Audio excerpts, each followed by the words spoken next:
Okay, let's try this again. Right, this time hopefully I am actually in focus and hopefully my camera won't stop recording halfway through. I'm slightly more prepared now because I have tried to record this once before and I'm going to try and do it super quick. My last video was gender care appointment number 1 and talking about the fact that I had already booked number 2. I have now been to my second appointment and been on testosterone for 1 whole month. Why did I not update you guys? Because I'm lazy. There's no excuse, that's it. I just haven't. Second appointment with gender care. My appointment was with Dr. Coxon in Brighton. He was an absolute sweetheart. Not quite as much of a sweetheart as Dr. Dundas, but still a sweetheart. Also, a giant. He is a tower of a man. The second appointment with gender care, or in my experience with Dr. Coxon, was basically just going through everything physical. So he talks very briefly about the report that Dr. Dundas has sent, which is obviously what I shared in the last video with you guys, and then he goes through changes, how quickly or slow they'll happen, your options, whether you want gel or injections, the do's and don'ts, so maybe don't smoke and do illegal drugs, but also do exercise. You know, the usual stuff that a doctor would tell you.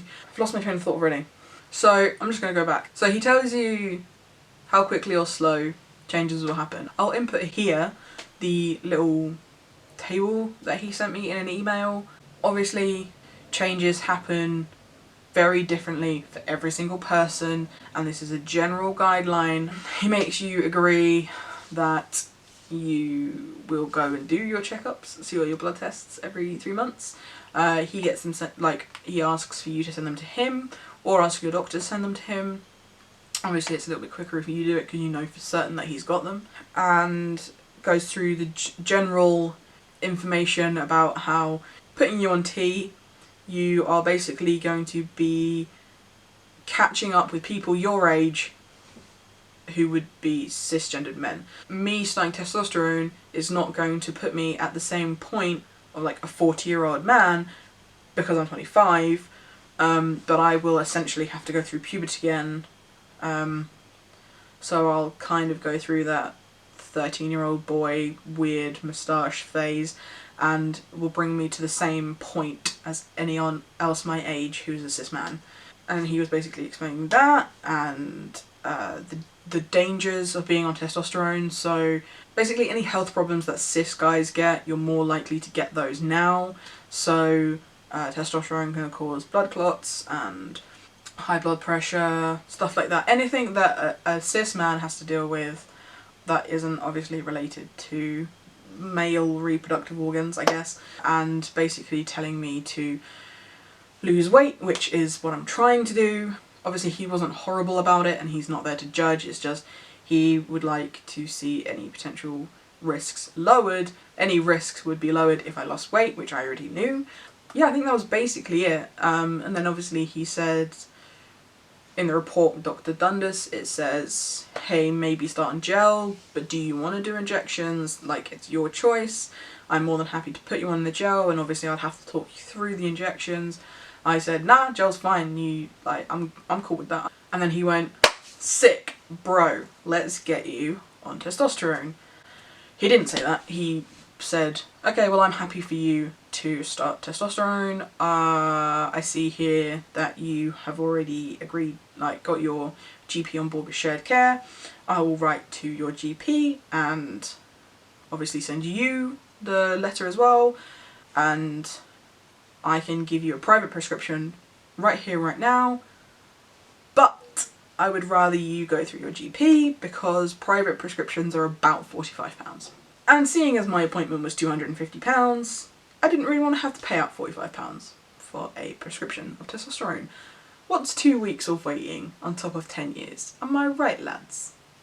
Yes, I am. So I said, no thank you. If you just send it to my GP, I will go to my GP as soon as possible and I will go through that way. I don't have £45 right now because I'm about to give you all of my money. So I had a GP appointment a couple of weeks after that. Sat down with my GP, explained that I've already been, blah blah blah, please give me testosterone. And she said that she had to get other doctors to sign off and say that it was fine, and basically questioned me on the things in the report from Coxon, basically to just make sure that it was not fake, I think. And was just like, well, I have no problem with this. Like, I can tell that you are happy to keep up with your blood tests. I know that you're happy to correspond with the GP, but also Dr. Coxon, and like keep everyone communication high. So I see no problem with you starting it, but I do have to get someone else in the surgery to sign off to say, yeah, cool. She was like, cool, you should be able to pick up your prescription by the end of the day, maybe tomorrow. I didn't realise that she meant pick up the piece of paper, I have to go and put it in and then wait 2 days for any pharmacy in my town to get the testosterone in. But what's 2 days on top of 10 years? Am I right, lads? Yes, I am. So after a long wait, I'm finally on testosterone. Strongly recommend going through private if you can afford it. If not, I'm really sorry. It sucks. The waiting list sucks for the NHS. We don't know what's going to happen with the NHS, and I really, really hope that everyone over the age of 18 votes in December, and let's just save the NHS. We don't even have to fix the NHS. Let's just save it. Yeah? Let's save the NHS, and we'll eventually fix it. So now that I've done that, I'm going to do a really quick 1 month on T, any changes from my toes to my head. Feet, no changes. Legs, I think my patchy leg hair is filling in a little bit. Knees, thighs, nope. Hips, absolutely no change.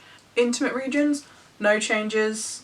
I don't have a super hairy butt or anything. I'm sure that's to come. I haven't stopped menstruating, which sucks, but it's 1 month and I know that it will come. Stomach, still tubby, still super tubby.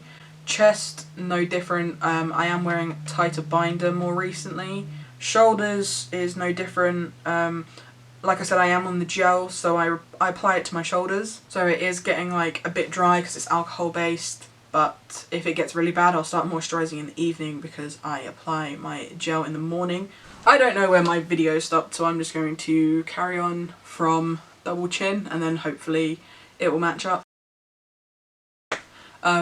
Yeah, I'm breaking out here and mainly across my nose. I've got a spot up here somewhere, but spots come and go. Like, I'm not acne ridden, and I know that that is something that can happen, and if that does happen, then that's something that I'll face then. But that's not the case right now, so that's fine. I'm using a good face wash and I'll deal with it.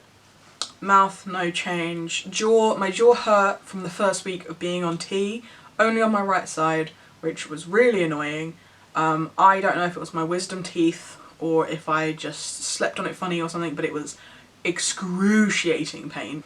But that's gone now, so my eyebrows, let's see if no, my eyebrows are getting a bit wild, but I mean they've always been a little bit wild. So hair, it's gone red.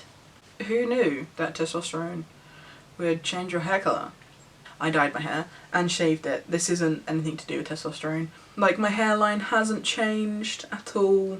My haircut's a bit dodge at the moment, okay? I need new clippers, so... But the feel of it is the same. Like, it hasn't got coarser, but it's not softer. It's the same. It still grows as quickly, so... And just in case the video cut it off, voice comparison. This is my voice 1 day on testosterone. This is my voice 1 month on testosterone. I guess that's it. I'll see you guys maybe in a month. We'll see.